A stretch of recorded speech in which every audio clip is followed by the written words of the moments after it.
Բարև, վաղ արեգակնային համակարգ, շիկացած գազի և փոշու եռացող սկավառակ, որում ապագա մոլորակներն աճում են ինչպես երեխաներ չափազանց փոքր սենյակում։ Այս քաոսում է տեղի ունեցել մեր մոլորակի պատմության գլխավոր հարվածը՝ պրոտո երկրի բախումը թեա պրոտոմոլորակի հետ։ Համարվում է, որ հենց դրա արդյունքում է ծնվել լուսինը, սակայն կա խնդիր։ Քիմիական կազմով լուսինը կասկածելիորեն նման է երկրին, չափազանց նման ուղղակի երկու պատահական երկնային մարմինների խառնուրդ լինելու համար։ Գիտնականները տասնամյակներ շարունակ փորձում են հասկանալ, որտեղից է այդ զարմանալի նմանությունը։ Ու հիմա մոլորակագետներն առաջարկում են նոր, ավելի ճշգրիտ բացատրություն։ Թիմո Հոպի ղեկավարած թիմն անցկացրել է մանրակրկիտ իզոտոպային չափումներ յուրահատուկ տիեզերական հետաքննություն։ Նրանք ուսումնասիրել են երկաթի, ցիրկոնիումի և մոլիբդենի տարբեր իզոտոպների հարաբերակցությունը երկրային ու լուսնային ապարներում, ինչպես նաև հատուկ տեսակի մետեորիտներում, որոնք ծագում են պրոտոմոլորակային սկավառակի ոչ թե եզրերից, այլ ներքին հատվածից արեգակին ավելի մոտ, որտեղ պայմանները ավելի խիտ էին ու տաք։ Այս տարրերը յուրահատուկ քրոնոմետրեր են։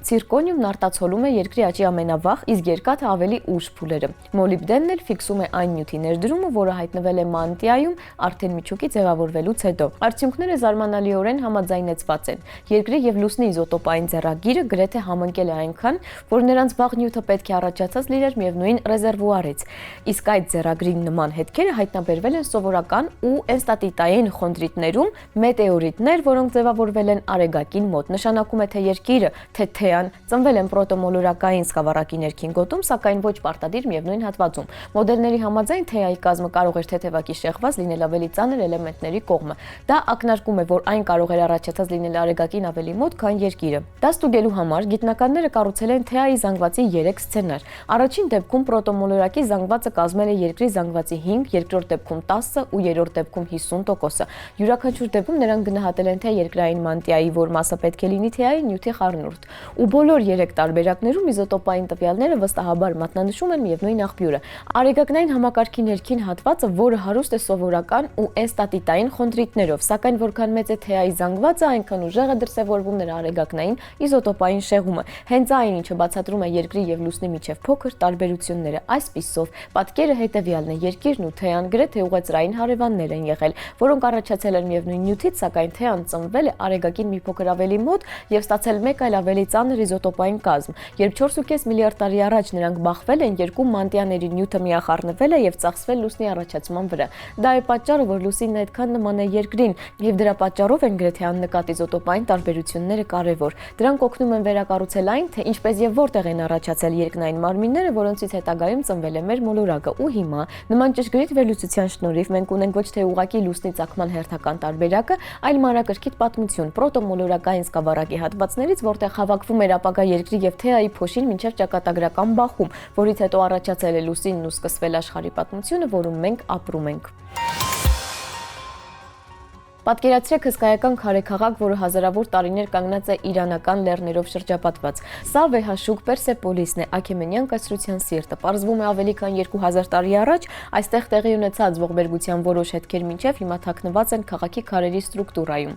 Հետազոտողների միջազգային խումբը որոշել է ստուգել, արդյոք Պերսեպոլիսը իրոք հրդեհվել է, երբ մեր թվարկությունից առաջ 230 թվականին Ալեքսանդր Մակեդոնացու զորքերը գրավեցին քաղաքը, թե դա ուղղակի գեղեցիկ սյուժե է, որը փոխանցում էին անտիկ հեղինակները։ Առաջին հայացքից պատասխանն ակնհայտ է թվում, սակայն գիտնականները խնդրին մոտեցել են այնպես, ինչպես դա անում է ժամանակակից գիտությունը, հույս դնելով ոչ թե լեգենդների վրա, այլ ուսումնասիրելով միկրոճաքերը, միներալների վերափոխումները ու քարե բլոկերի ջերմային հիշողությունը։ Պերսեպոլիսն ուղղակի ավերակներ չեն։ Դա գրեթե կես կիլոմետր երկարությամբ արհեստական տերաս է, որի վրա Դարե առաջինն ու իր որդի Քսերքսես առաջինը կառուցել են հսկայական գահական դահլիճը։ Պերսեպոլիսը քաղաք խորհրդանիշ էր, կայսերական իշխանության ցուցադրությունը։ Երբ Ալեքսանդրը գրավեց քաղաքը, աղբյուրների տեղեկություններով հույներն ու մակեդոնացիները ոչ միայն թալանեցին այն, այլև հրդեհեցին պալատական համալիրը, սակայն ինչպես ստուգել դա 23 դար անց։ Ուրբինյան համալսարանի, ինչպես նաև Իրանի, Իտալիայի, Միացյալ Նահանգների և Ճապոնիայի գիտնականների թիմը անցկացրել է պահպանված շինությունների կոմպլեքս ուսումնասիրություն։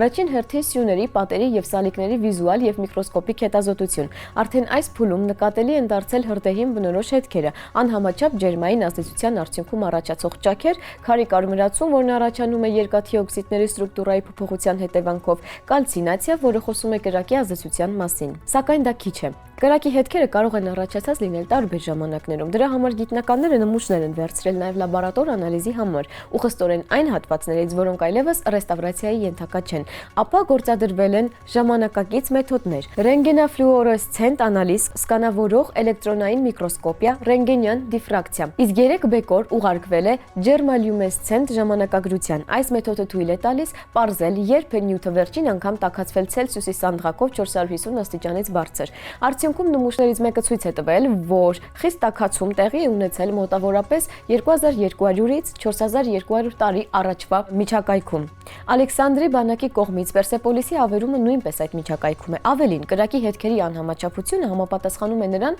ինչպես կարող էր տարածվել հրդեհը խիտ պալատական համալիրի ներսում։ Եվս մեկ հետաքրքիր դետալ է դիատոմային ջրիմուռների հայտնաբերումը քարե կոնստրուկցիաների մակերևութային շերտերում։ Այս միկրոսկոպիկ օրգանիզմներն ապրում են քաղցրահամ ջրում եւ հողում, ինչպես են դրանք հայտնվել 100-ամյա սալերի ծակոտկեն մակերևույթին։ Հետազոտողները կարծում են, որ հրդեհը հանգցնող մարդիկ ջուրը բերել են մոտակա աղբյուրներից, ու միկրոսկոպիկ ջրիմուռները քարերի վրա են հայտնվել ջրի հետ միասին։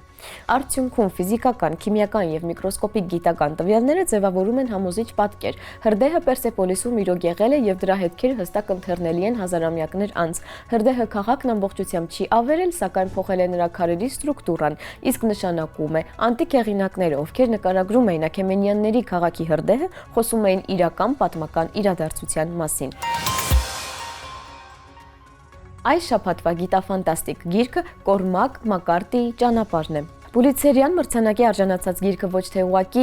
պոստ-ապոկալիպսիսի մասին է, այլ արդեն իսկ մեռած աշխարհի ավերակների վրա իրենց կյանքի վերջին օրերը քարշ տվող մարդկանց։ Գրքի աշխարհը գիտական էքսպերիմենտ է, ինչ տեղի կունենա, եթե բիոսֆերան ակնթարթորեն կորցնի ֆոտոսինթեզը, կլիման կայունությունը, իսկ մարդկությունը բոլոր ենթակառուցվածքները։ Մակարտիի երկիր մոլորակի վրա անջատել են էներգիայի գրեթե բոլոր խոշոր ցիկլերը, ու մենք տեսնում ենք հետևանքները գրեթե լաբորատոր գիտափորձերի ռեժիմում։ Գլխավոր հերոսները հայր եւ որդի են։ Նրանց ճանապարհը ոչ միայն ուղևորություն է մոխրացած մայրցամաքով, այլև փորձ հասկանալու համար, թե մարդկային մշակույթի որ էլեմենտները կարող են պահպանվել, եթե մնացած բոլորը սոցիալական ինստիտուտները, էթիկան, անգամ էվոլյուցիոն միջավայրը անհետացել են։ Ճանապարհը վերածվում է մարդկային տեսակի պահպանման համար անհրաժեշտ նվազագույն երևույթների գիտաֆանտաստիկ մոդելի, սննդից ու կրակից մինչև բարին ու չարը տարբերելու կարողություն աշխարհում, որտեղ բնությունը կորցրել է իր ֆունկցիաները։ Իսկ այսօրվա համար այսքանը, կհանդիպենք։